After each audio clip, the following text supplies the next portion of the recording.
어, 우리 주사랑교회의 5가지 사역 방향에 대해서 계속 말씀을 나누고 있습니다. 우리 교회의 사역은 예배, 훈련, 전도, 교제, 봉사 이렇습니다.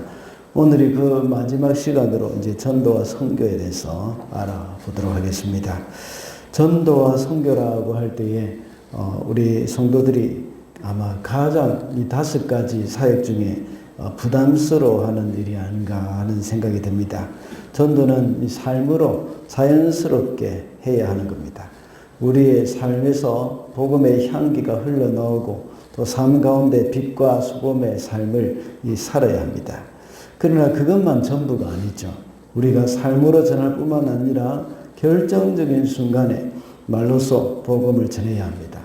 가령 우리가 좋은 것을 가지고 있다면 다른 사람들에게 항상 그것을 이야기를 해줍니다. 정보를 공유하죠. 과거에 제 아내가 아플 때에 그 소식을 들은 사람들은 온갖 좋은 약들을 다 소개해 줬습니다. 자기가 먹어보고 정말 효과를 봤다고 생각하는 것들, 이런 것들을 소개해 주기도 하고 실제로 많은 분들이 그 약이나 건강식품들을 보내줬습니다.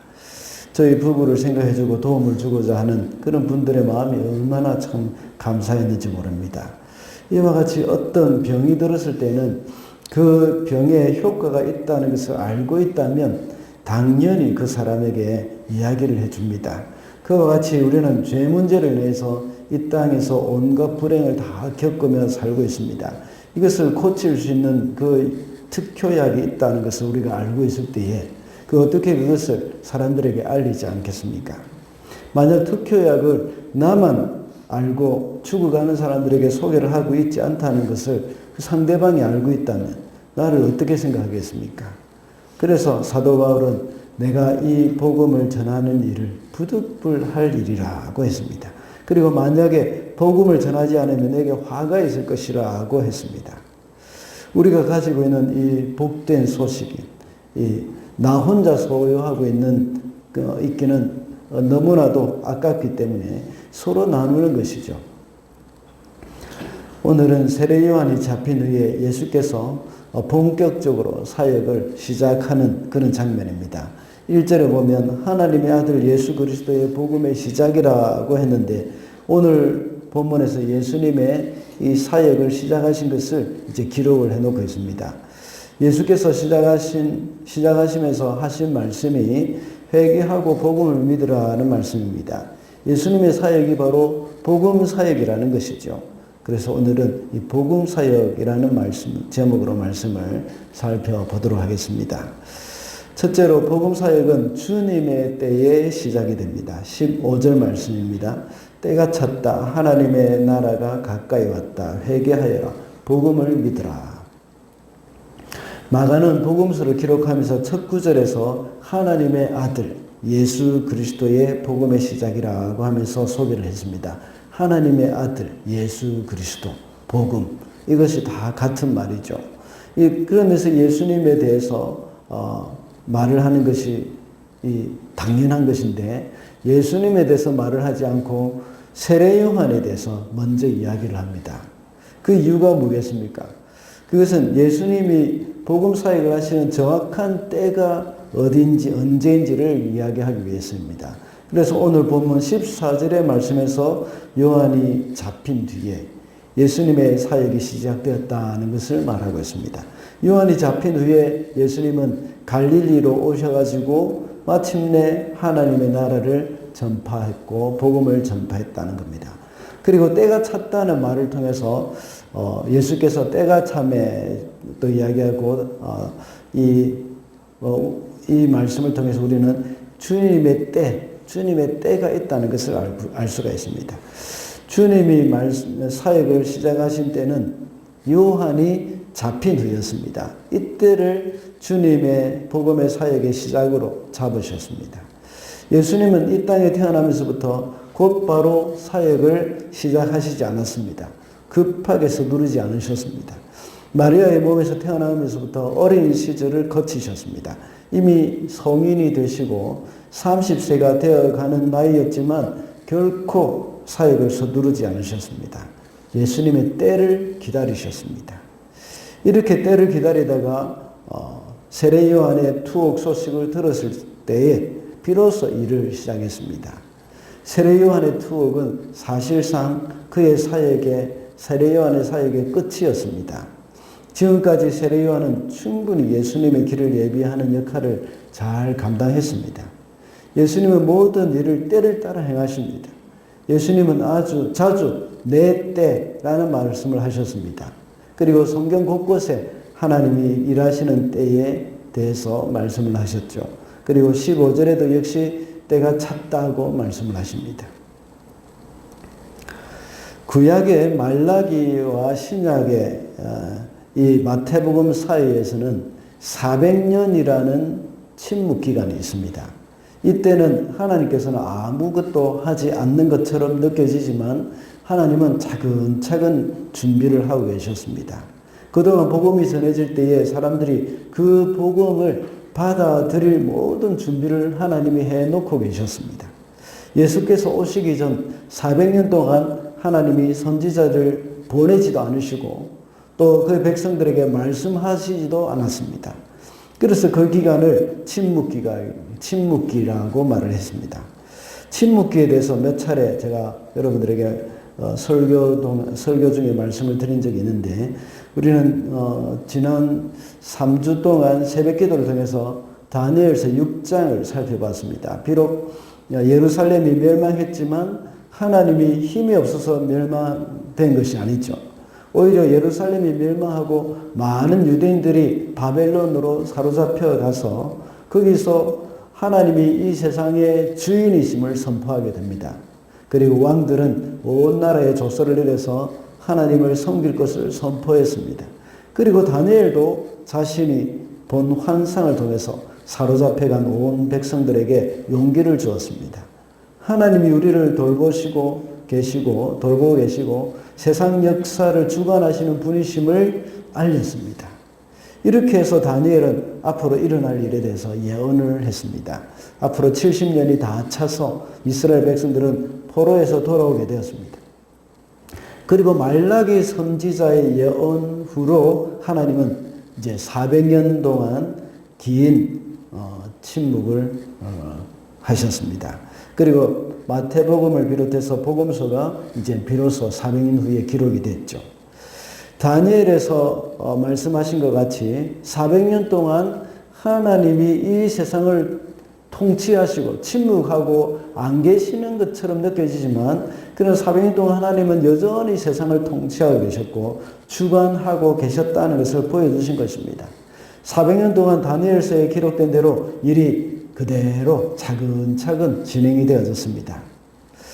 도표를 보시면 조금 이해가 될 것입니다. 다니엘 이후로 페르시아가 통치하는 기간 동안에 이제 말라기가 기록되었습니다. 그 때가 기원전 432년 정도 됩니다. 그 후에 기원전 331년에 페르시아가 망하고 알렉산더 대왕으로 인해서 거대한 헬라 제국이 건설이 되었습니다. 조금 전에 말씀드렸듯이 말라기서를 끝으로 해서 헬라 제국이 로마에 의해서 망하고 예수께서 오시기 전까지 하나님은 침묵하셨습니다. 그 기간을 400년으로 보고 있습니다. 400년 동안 알렉산더 대왕은 헬레니즘 문화를 일으켰고 코인의 헬라어를 만들어서 전 세계의 언어를 통일시켰습니다. 이 헬라어가 바로 신약 성경에 기록된 언어입니다. 헬라어를 사용하면 어디 가든지 말이 통했습니다. 이렇게 하나님이 침묵하는 동안 헬라 제국과 로마 제국을 통치하면서 이스라엘 백성들은 자신들을 해방시켜줄 메시아를 간절하게 기다리게 된 겁니다. 그래서 경건한 유대인들은 모두가 다 메시아가 와서 자신들을 하여금 로마로부터 해방시켜 줄 것을 하나님께 기도하면서 그 간절한 마음이 생겼습니다. 마음밭이 다 일구어진 것입니다. 그래서 세례 요한이 나타나서 메시아의 길을 예비하는 자가 된 겁니다. 그러는 중에 로마는 도로를 만들었습니다. 전 세계를 정복하고 전리품과 조공을 가져오도록 하면서 신속하게 치안을 유지하고 군사를 파병하기 위한 그 도로를 건설했던 겁니다. 그래서 모든 길은 로마로라는 그런 말이 생겼던 겁니다. 이렇게 해서 예수님이 오셨을 때가 바로 1세기인데 아시아, 아프리카, 유럽 세 대륙에 걸쳐서 언어가 통일되었습니다. 그래서 의사소통이 아주 쉬워졌죠. 그리고 이스라엘 백성들의 그런 마음은 메시아를 맞이할 마음밭이 잘 이루어진 것입니다. 그리고 로마의 원활한 도로망과 함께 강력한 공권력이 있었습니다. 그래서 치안이 안정적이었습니다. 혹시 벤허라는 영화를 보신 분이 있으실 건데 거기에 보면 벤허가 노예로 잡혀가서 로마 군함에서 노 젓는 그런 일을 하는 장면이 나옵니다. 그 장면이 바로 로마가 해적을 소탕하는 장면입니다. 이렇게 해서 사도 바울이 선교하기에 아주 좋아진 것입니다. 어떻게 해서 좋아진 겁니까? 지중해를 다니면서 해적들로부터 안전하게 된 것입니다. 그리고 육로로 다니면서 이 강도의 공격이 없었던 것입니다. 그래서 이 로마의 강력한 공권력 이것 때문에 다 안전하게 된 겁니다. 그래서 아주 로마가 평화롭게 된 것이죠. 그래서 복음이 전파될 수 있는 가장 적합한 환경을 하나님이 다 준비해 놓으셨던 겁니다. 그래서 예수께서는 때가 찼다 하는 말씀을 하신 겁니다. 하나님께서는 400년간 침묵하시는 동안 아무 일도 하지 않으신 것 그런 느낌이 들지만 그것이 아니었죠. 하나님은 서두르지 않으시고 차근차근 이 시간을 준비하고 계셨습니다. 어떤 도둑이 도둑질하는 습관을 버리지 못했습니다. 하루는 도둑질을 하고 빠져나가다가 아파트 난간에 대롱대롱 매달리게 되었습니다. 그래서 하나님께 기도했습니다. 하나님 한 번만 살려주시면 다시는 도둑질하지 않고 제가 땀 흘려서 일을 하겠습니다. 그러면서 내가 보람된 삶을 살겠습니다. 하고 말을 합니다. 얼마나 간절했던지 하나님께 맹세도 하십니다. 맹세도 합니다.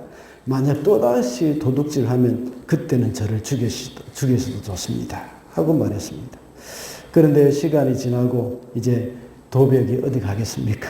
또다시 도둑질을 했습니다. 한 번, 두 번 들키지도 않고 하나님이 그를 그냥 놔두는 것 같았습니다. 그런데 그렇게 살기를 이제 1년이 지났습니다. 도둑질한 그 돈을 어디에 쓰겠습니까? 그냥 낭비하는 겁니다. 하루는 유흥업소에 가서 술을 마시며 이제 춤을 추고 있었습니다. 갑자기 그 건물에 불이 났습니다. 그래서 그 도둑이 1년 전에 하나님과 약속한 것이 생각이 났습니다. 그래서 하나님께 기도했습니다.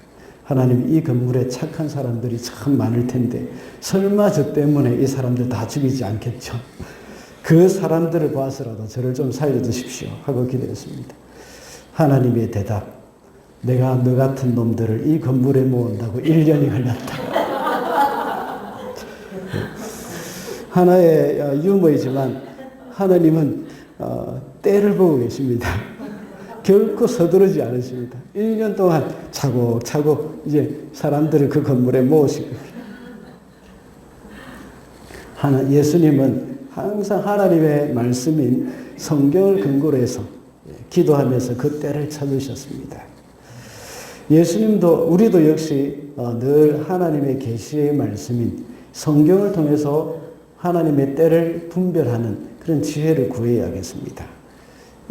그렇게 인내하며 기다릴 때에 하나님께서는 당신의 때에 일을 시작하실 것입니다. 오늘 말씀을 근거로 해서 볼 때에 지금이 바로 복음의 사역을 할 때라는 것을 알 수가 있습니다. 다시 도표를 한번 보시면 오늘날 21세기와 비교할 수 있습니다. 예수님 당시에는 헬라어가 세상에 공용을 하면 지금은 영어가 세상에 공용어가 됐다고 할 정도입니다. 더군다나 여러분은 모두 영어로 의사소통을 하는데 큰 불편이 없으신 분들이 대부분입니다. 요즘은 워낙 과학기술이 발달해가지고 휴대폰으로 또 AI를 통해서 곧바로 통역이 되는 시대가 되었습니다. 이제 휴대폰으로 영어권 사람들이 전화가 오면 곧바로 한국어로 알아들을 수 있도록 이렇게 통역이 되고 들린다고 합니다. 그리고 내가 한국말로 이야기하면 그쪽은 또 이제 영어로 들을 수 있도록 이렇게 하는 그 일들이 몇 주 내로 예, 나온다고 합니다. 이제는 이 시간이 갈수록 언어의 장벽이 점점 더 허물어져 가고 있습니다. 그리고 이렇게 편리하고 과학 문명이 발달되어 있지만 사람들의 영혼은 점점 더 황폐해져 가고 있습니다. 그 외로움을 느끼고 있습니다. 그래서 곳곳에 마약에 손을 대고 또 술을 마시고 육신의 쾌락으로 위로를 받으려고 하고 있습니다. 그들에게 필요한 것이 바로 복음이라고 할 수 있습니다. 그러나 세상 사람들은 정말 필요한 것이 복음이라는 것을 알지 못하고 있습니다. 그들에게 복음을 전해야 할 때가 바로 지금입니다. 또한 과거에는 로마의 도로망이나 치안으로 인해서 언제든지 어디로든지 다 갈 수가 있었습니다. 지금은 어디 가든지 30시간 내로 전 세계를 다 갈 수가 있다고 합니다. 그만큼 곧 교통이 발달되어 있습니다. 이제는 더 빠른 비행기가 개발되어서 여행하는 시간이 절반 이상으로 줄어들 것이라고 합니다. 하나님이 400년 침묵 기간 동안 주님의 초림을 위해서 준비하셨습니다. 이제는 그때와 너무나도 비슷한 준비를 다 해놓으셨습니다. 이제 주님의 재림을 준비하는 우리는 복음 사역을 감당해 나가야 하는 겁니다. 그래서 이 사명을 잘 감당해 나가는 우리 주사랑교회가 되어야 하겠습니다. 둘째로 복음 사역은 제자를 삼는 일입니다. 17절 말씀입니다. 예수께서 그들에게 말씀하셨다. 나를 따라오너라. 내가 너희를 사람을 낚는 어부가 되게 하겠다. 예수님은 복음을 전하시면서 동시에 제자들을 부르셨습니다. 함께 일을 할 사람들을 택하셨습니다. 예수님이 제자를 삼으시는데 어부를 제자를 삼았습니다. 그리고 세리와 난폭한 열심당 시몬과 같은 사람을 제자로 삼았습니다. 예수님이 큰 일을 하시려면 당시에 사람들에게 인정을 받을 만한 사람들을 제자로 삼아야 되지 않겠습니까? 적어도 바리새인이나 서기관들 같은 이런 사람들을 제자로 삼으면 이 사람들은 정말 하나님의 말씀에 전통에 있고 또 율법에 관한 지식이 있고 사람들에게 존경받는 그런 사람들이지 않습니까? 그죠? 그런 사람들을 제자로 삼아야 할 텐데 그렇게 하지 않았습니다. 예수님은 학식도 없고 사람들에게 인정을 받지도 못하는 사람들입니다. 예수님의 제자들의 모습을 볼 때에 하나같이 2% 부족한 그런 사람들이었습니다. 더군다나 마태와 같이 그때 당시 유대인들에게 가장 이 욕을 많이 듣는 세리 이런 사람을 제자로 뽑았습니다. 그러면 얼마나 지지도가 떨어지겠습니까? 그런데 그 이유가 뭐겠습니까? 그 이유는 사람을 구원하기 위해서입니다. 예수님은 건강한 자에게는 의원이 쓸 데가 없다고 했습니다. 병든 자에게 가야 쓸 데 있다고 했습니다. 세상 사람들은 가능하면 완벽한 사람을 뽑으려고 합니다. 스펙이 짱짱한 사람들을 찾기가 참 쉽습니다. 찾아서 쓰기가 쉽습니다. 그러나 예수님은 사람들의 관심을 끌기 위한 정치 집단이나 사회단체를 만들기 위해서 제자들을 부르신 것이 아닙니다. 이스라엘을 정치적으로 해방시키고 왕이 된 후에 신하로 삼기 위해서 제자들을 부르신 것이 아니기 때문입니다. 오직 죄 아래 있는 영혼들을 구원하시기 위해 제자를 부르셨습니다. 그래서 고상하고 교양이 있는 사람이 아니라 보잘것없고 내세울 것 없는 어부와 같은 죄인들을 부르신 것이죠. 만약 모든 것이 갖춰지는 사람들을 제자로 뽑는다면 모두가 자신이 잘나서 제자가 되는 것으로 생각할 수도 있습니다. 그리고 모든 것이 갖추어진 사람들을 제자로 뽑았다면 그 제자들은 세상에서 가난하고 소외되고 학벌이 없고 재능이 없는 사람들을 거들떠 보지도 않을 것입니다. 전도라는 것은 내가 이 세상에 성공했기 때문에 할 수 있는 것이 아닙니다. 성공했기 때문에 전도할 수 있다는 생각은 세상의 가치관입니다. 우리 그리스도인들은 세상 사람들과 똑같이 살아가고 세상 사람들과 똑같은 방법으로 돈을 벌고 성공한다면 세상은 복음에 대해서 별로 관심이 없을 것입니다. 우리는 하나님 나라의 가치관과 하나님 나라의 방법으로 살아야 합니다. 전도라는 것은 정말 부족하고 사람들 앞에 내세울 것이 없어도 내가 예수님을 믿고 변화된 모습을 보여주는 것입니다. 예수 믿고 뭐가 변화됐다는 말일까요? 예수 믿고 부자 되고 예수 믿고 병 고쳤다는 것이 변화가 아닙니다. 제가 전도에 대해서 말씀을 드릴 때마다 자주 하는 말이 있는데 양이 되는 것입니다. 마태복음 10장 16절과 누가복음 10장 3절에 보면 예수께서 말씀하신 바와 같이 양이 이리떼 가운데로 가는 것, 그것이 바로 전도와 선교입니다. 세상 방법은 이리를 잡기 위해서 사자를 보냅니다. 그렇게 하면 이리는 도망가든지 어쩔 수 없이 굴복하게 될 수밖에 없죠. 그러나 그것은 온전한 선교가 아닙니다. 요즘도 많은 선교 현장에서 그런 사자의 방법으로 선교를 하는 것이 많이 있습니다. 그러나 하나님의 방법은 이리를 잡기 위해서 양을 보내는 겁니다. 선교사가 갑이 되는 것이 아니라 선교사가 겸손하게 배워야 하고 섬겨야 합니다. 사도 바울은 고린도전서 2장 3절에서 내가 너희 가운데 거할 때에 약하며 두려워하며 심히 떨었노라 하고 말했습니다. 진정한 제자 양육은 이리를 양으로 만드는 것입니다. 사나운 맹수나 들짐승을 주님의 양으로 만들어야 하는데 그렇게 하기 위해서는 사자가 이리 가운데 가는 것이 아닙니다. 양이 이리 가운데 가는 겁니다. 왜냐하면 영혼을 구원하는 일은 우리의 능력으로 할 수 있는 일이 아니기 때문이죠. 우리도 역시 주님의 제자로 부름을 받았습니다.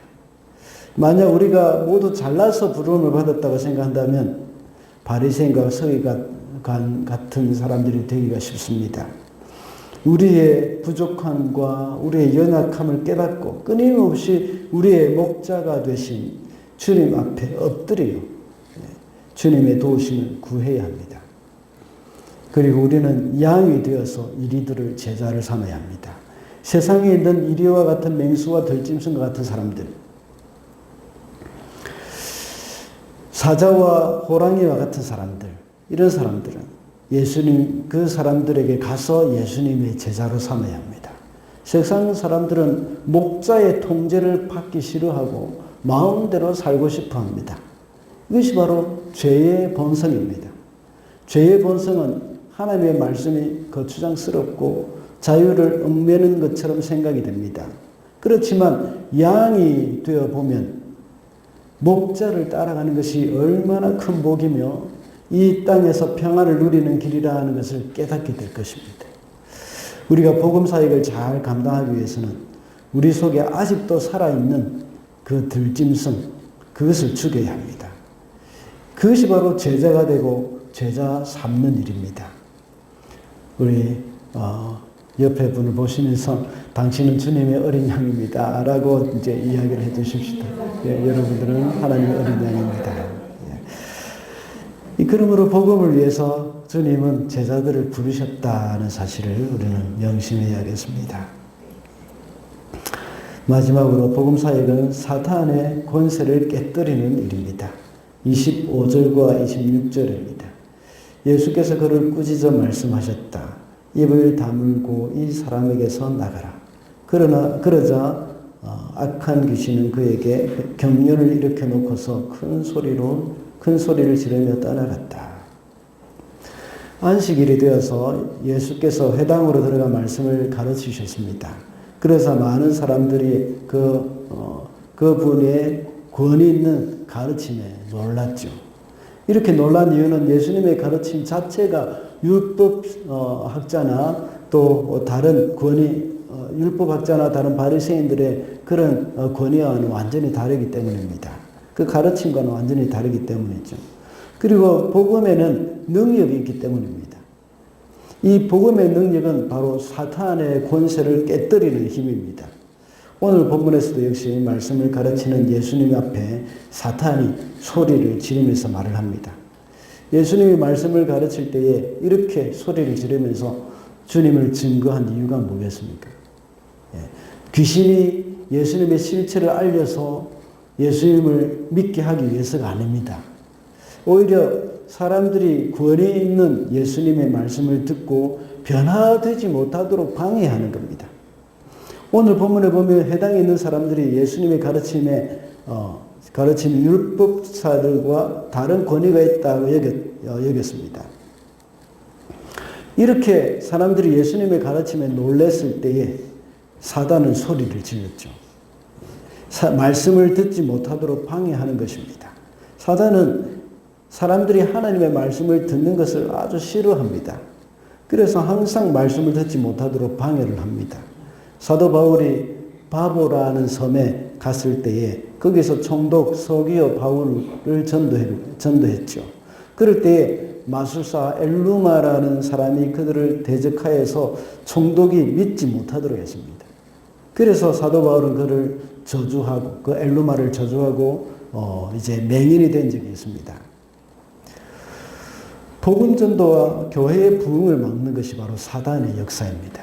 오늘날도 사단은 정면에서 드러나게 행동을 하는 일은 많지 않지만 항상 배후에서 그런 일을 하고 있습니다. 교회에서 관계를 깨뜨리고 말씀을 전하는 일과 또 교회의 성장과 부흥을 가로막는 것, 그것이 바로 사단의 일입니다. 교회가 성장할 만하면 깨뜨리고 또 서로 상처를 받게 만드는 겁니다. 우리 가운데 어떤 일이 교회를 해롭게 한다면 그것은 사단의 역사입니다. 사단이 소리를 지르는 또 다른 목적은 바로 오늘 본문에 있는 것 같이 하나님의 말씀을 듣지 못하게 하는 것, 그것이라고 했습니다. 오늘날 사단은 어떻게 소리를 지르면서 말씀을 듣지 못하게 하고 있습니까? 주일날 하나님의 말씀을 듣는 시간에 잠이 쏟아지게 만드는 겁니다. 정말 말씀을 전하는 저도 책임이 있습니다. 네. 교회에서 목사님이 열심히 설교를 하는데 성도님 한 분이 계속 잠을 자고 있었던 그런 일이 있었습니다. 그래서 목사님이 화가 나서 옆에 계시는 분에게 그 자는 사람 좀 깨우시라고 이렇게 이야기했습니다. 그러니까 졸던 사람이 말을 합니다. 재운 사람이 와서 좀 깨우게 해라고. 이 잠이 오게 설교하는 설교자도 책임은 있습니다. 네, 그렇지만 말씀을 듣는 분들의 책임도 있다는 겁니다. 어쩌다가 한 번은 졸 수도 있습니다. 그런데 매주 설교 시간마다 매주일마다 그렇게 조는 것은 뭔가 문제가 있는 겁니다. 설교 시간에 졸지 않고 말씀을 잘 들을 수 있기 위해서 우리가 노력이 필요합니다. 저녁에 일찍 잠자리에 들든지 예배에 오기 전에 커피라도 한 잔 마시고 오든지 특별한 조치가 필요합니다. 또 어떤 분들은 예배 시간에 다른 봉사는 아주 잘하시는데 이상하게 설교 시간만 되면 저는 분도 있습니다. 이런 모든 것은 이 말씀을 듣지 못하게 방해하는 사단의 이 외치는 소리입니다. 혹시 여러분이 매주일마다 졸음 때문에 설교를 듣지 못한다면 졸지 않기 위해서 어떤 방안을 준비를 해야 합니다. 매주일 존다는 것을 알고 있으면서도 아무런 조치가 없다면 그것은 아니란 것이죠. 그래도 안 나오는 것보다 낫습니다. 여러분 중에 계속 졸기 때문에 차라리 예배에 가지 말자고 생각하시는 분도 있을 것입니다. 그러나 졸더라도 나오셔야 합니다. 그렇게 피곤하고 그렇게 졸려도 예배에 꼬박꼬박 나온다는 것 자체가 또 하나님이 또 기뻐 받으시는 일입니다. 그러나 계속해서 우리는 발전이 있어야 되지 않습니까? 그래서 졸지 않고 말씀을 들을 수 있는 방법, 이것을 또 찾아볼 필요가 있습니다. 또 어떤 것이 있겠습니까? 사단의 외치는 소리, 우리가 말씀을 듣지 못하도록 사단의 외치는 소리는 어떤 것이겠습니까? 교회에 나오려고 하면 뭔가 문제가 생기는 겁니다. 또 부부 싸움을 하든지 아기가 아프다든지 여러 가지 못 나오게 하는 그런 일들, 이런 것들도 사탄의 외침입니다. 이렇게 마귀가 말씀을 듣지 못하도록 방해를 할 때 예수님이 어떻게 대응을 하셨는지 잘 나타나 있습니다. 말씀을 듣는 것을 방해하는 사단을 예수님이 제압하셨습니다. 25절과 26절 말씀과 같이 사단을 말씀으로 꾸짖으면서 제압하셨습니다. 이것이 바로 예수님의 권위이며 또 예수님의 말씀의 권세입니다. 오늘 본문에 보면 사람이 소리를 질렀습니다. 사단은 자신이 직접 나타난 일은 거의 없다고 했습니다. 항상 사람을 통하여 역사를 합니다. 또는 다른 어떤 것을 통해서 방해를 합니다. 그리고 자신의 정체는 완전히 숨깁니다. 예수께서는 그 귀신에 들린 사람을 향해서 이렇게 말씀하신 것이 아니라 그 배후에서 역사하고 있는 사단을 꾸짖었습니다. 예수님은 말씀 듣는 것을 방해하는 그 실체를 정확히 알고 계셨고 그 실체인 사단의 권세를 깨뜨리신 것입니다. 많은 사람들은 우리로 하여금 말씀을 듣고 제자가 되는 것을 방해하는 존재의 실체를 잘 모르는 경향이 있습니다.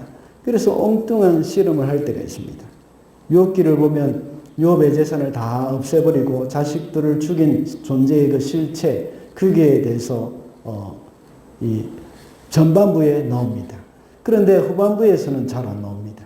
욥기에 나타난 사단은 스바 사람을 이용해서 칼로 종들을 죽이고 소와 나귀를 빼앗아갔습니다. 그때 종 하나가 욥에게 와서 보고하기를 스바 사람이 그렇게 했습니다 하고 말합니다. 그리고 또 다른 종이 와서 하늘에서 불이 떨어져서 양들과 종들을 다 죽였다 하고 말합니다. 연이어서 또 다른 종이 와서 말하기를 갈대아 사람들이 와서 낙타 때 다 빼앗아갔다 하고 종이 말합니다. 그리고 그 보고가 끝나기도 전에 또 다른 종이 와서 이번에는 큰 바람이 불어서 욥의 자녀들이 모여 잔치하는 집을 덮쳐서 자녀들이 다 죽었다고 말합니다. 그런데 사실은 이 일을 이미 사탄이 꾸며서 한 일입니다. 그렇지만 모든 보고에서는 그 실체인 사단은 쏙 빠지고 스바 사람, 갈대아 사람, 대풍, 그리고 또 하늘에서 불, 이것이 그랬다고 말을 하고 있습니다. 이것이 사단의 방법입니다. 사단은 언제나 자신을 숨기고 다른 존재를 내세워서 인간을 괴롭힙니다. 그러나 예수님은 말씀을 듣는 것을 방해하는 그 실체를 알고 계셨습니다.